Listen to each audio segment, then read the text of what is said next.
I felt a little bit displaced from your average Aussie group of guys, and partly that's my heritage being Indian, even though I grew up here.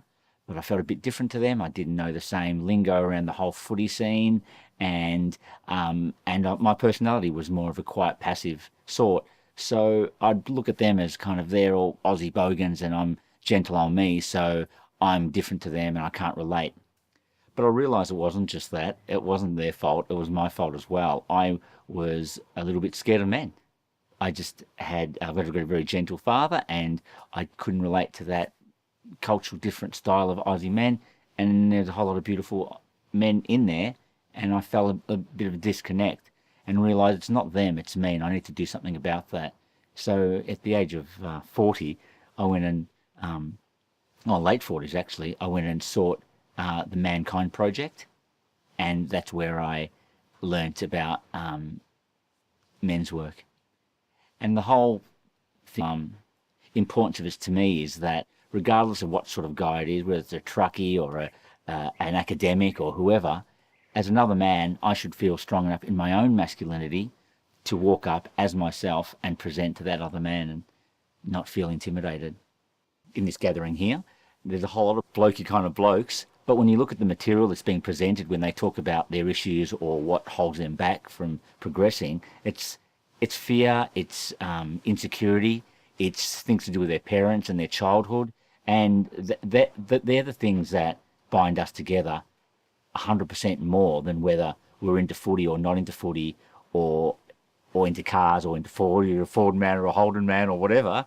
Those that commonality between how we navigate the world and the things we struggle with and the roadblocks, they're the things that bring us together.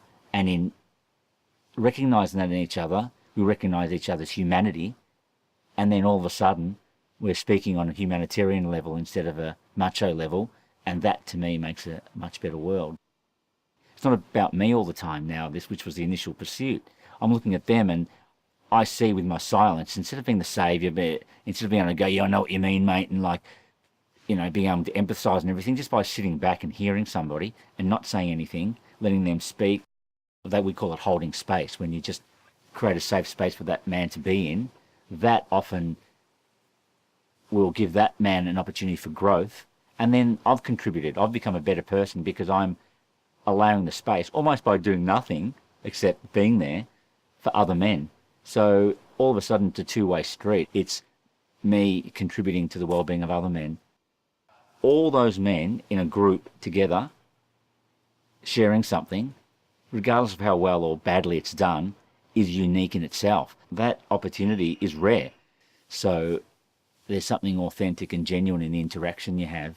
You're completely there for each other, and they can share really what's on their mind, whether they're feeling crap about themselves or whether they're feeling really awesome and proud about themselves, and you get to share that with them in an authentic way.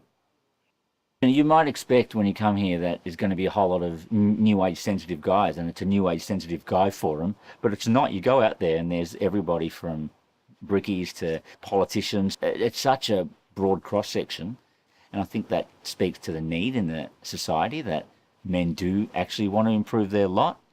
So a lot, I think, comes out of men's work to benefit the outer, to make society a better place, to make better community, to make better families. But it's actually achieved by one thing, and that's improving the inner. So in a way, every man is here for himself, but it's actually coming from learning about what's in here. So it's, for me, absolutely, it's what's going on in here, fixing what's going on in here, and only then can I be of any better assistance outwardly.